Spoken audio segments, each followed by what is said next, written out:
Umaga sa inyo lahat. Good morning po. Tagalog hindi nasa sa tanong. Bakit kaya mga Pilipino ganyan? Sa ating pong gobernador, mahirap itong tinuburan ng iting bago. Si Bong Carrion, ang PA po natin, ang bagong PA na medyo talagang magaling mag-manage mo. PA Abling, sa inyo pong lahat. Ating kasamahan, ako po'y mag-uulat na po. Yan, kapal po na rin. Naabutin po tayo ng hapon. Pero ang i-report ko lang po, yung maganda at saka pangit.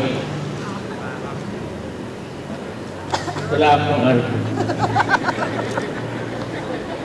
Una-una po, yung maganda na.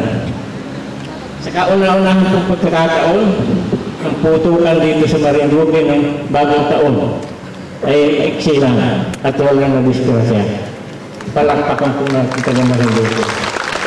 Siguro ng tipid. Pangalawa pong magandang balita, yung province-wide investment firm po ay gumaganap na po sa Marinduque. Meron na po kami start-up fund dito sa Kapitolyo at ang mga munisipyo ay tumatanggap na rin ng milyon-milyon galing sa Department of Health at sa mga bansa na nagbibigay sa Pilipinas. Yung po ay tungkol sa pagbabago ng rural health unit, barangay station, at mga ospital. Yung po ang milyon-milyon po yan. 2009 po yun. Ngayon, sa 2010, kami po ay nagpa-finalize ng annual operational plan kung saan naabutin po ng more or less 200 million yung ibibigay po ng Department of Health. Tama rin po lang yun. Okay. Yung pangit po naman, nung nakaraang pong taon marami ang nagkaroon ng dengue. Simula po ng Hunyo hanggang Disyembre. 38 cases po at ang pinakamarami ay Buwak. Dahil siguro hindi marunong maglinis ang taga-Buwak. Ang pinaka-wala po ay Gasan. Dahil tanyag po ang Gasan sa kalinisan, di ba? Marcel palagi nung pa. Kaya binabati ko po si PA Abling, ang kanyang bayan, wala pong ganyan isang taon. Siya lang kaisa-isa. Ang may namatay ay sa Santa Cruz, isa, at saka sa Binibista. Ang pinakamaraming kaso ay Buwak nga, 29 out of 38. At pinakamarami sa barangay, Balaring. Ewan ko kung bakit. Tapos dito sa issue, kaisa-isa hanggang sa Apito, Bayuti. Okay. Ito po namin madaling na-control. Sindaan po natin, itaublaan po natin yung mga pinagmamahayan ng lamok. Ano po? Hindi yung paglinis na mag-awalis, itaub po natin yung mga lakan, mga bote, yung mga timbalon, takip, para hindi po mabahayan ng mga lamok. Kaya nandito na po yung mikrobyo. Hindi na po maalis dito. Ano po? Okay, kami po ang posisyon kahapon gawa ng Santo Niño Kapistahan. Tapi kami po ay kahit malakas ang ulan, ay tuloy rin ang posisyon. Kung bakit naman sino lang yung kasamahan natin.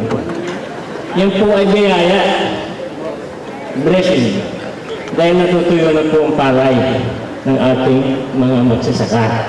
Ngayon dinidilig po tayo ang biyaya.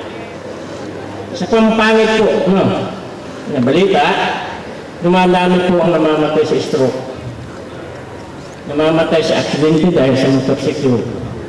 At karaniwan po, walang helmet. Kaya kung may helmet, mababawasan po yung mamamatay sa pagmotorsiklo.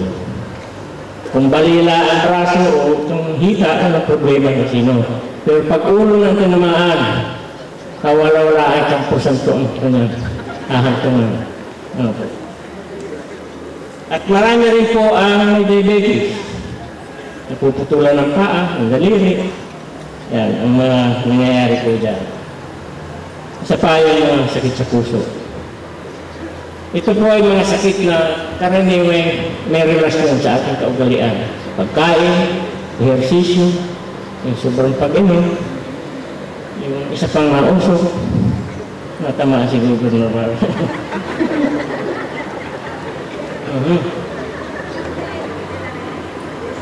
Ulitin ko po, number 1 po, nakakamatay po si sigarilyo. Gusto kong maging Gobernador rin si Gobernador, bawasan o kahit tanggal na po si sigarilyo. Kumagal-tagal. Isa pa pong magandang balita, itong natapos na po natin yung filariasis, yung paggamot ng 5 taon na sunod-sunod. At ako po nagpapasalamat sa inyong pakikipagtulungan, kayo po uminom din. Bagamat yung iba, itinulsalaan.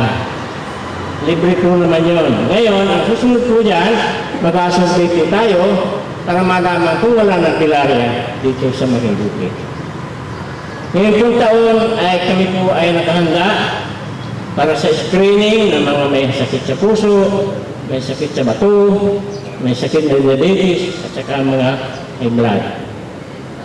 Libre po yun. At saka po yung kalalakihan, kung malaki po ang inyong pag-aari, yung prostate. Yung prostate po, yung 40 years and above, nalaki po ang prostate ng kalalakihan.